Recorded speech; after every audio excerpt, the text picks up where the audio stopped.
If you think about buying an acoustic camera or sound cam or however you call it, a beamforming system, the question is, can it be that precise and fast to tell me where the noise comes from? I'll make a straight test for you. I have a bicycle, let's check how good this system is. This is a HEAD VISOR system. This is a top edge line, let's see how it works. Today I like to check that VISOR system, how fast it can tell me where the noise is coming from this bicycle. Let's make some noise. Okay, that was easy.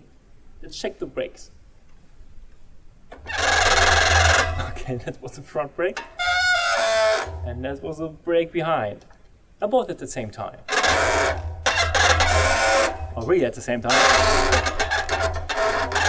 Terrible bicycle. What about the soft noises, like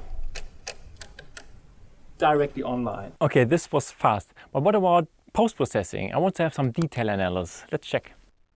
We focus on the moment when the two brakes almost squeeze at the same time. So this is in this 10 seconds of recording time.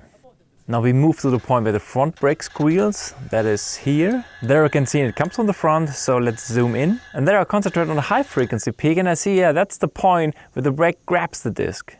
But here I see a higher level at 4 kHz. That's where the suspension forks radiates, caused by a slipstick effect, a sound about 58 dB. This peaks come from the point where you expected it, the brake disc, 60 dB. But the highest peaks comes here from the front frame structure, almost 68 dB. Probably a mode shape is stimulated up there. In comparison, the brake contact delivers nothing. Let's have a look at the rear brake.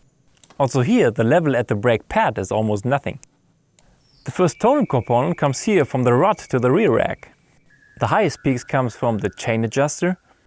And this tone here at about 1 kHz is radiated from, let's have a look. Wow, it's a bicycle stand. Wow, who thought about that? Let's summarize. 10 seconds recording, 1 minute analyzing, and I know from every part what sound has been created, at which time, at which point, in which frequency, and its level. Additionally, I know also where are mode shapes in my frame structure after 1 minute and 10 seconds. I think this is an answer to the question, should I have a system like that? Okay, see you.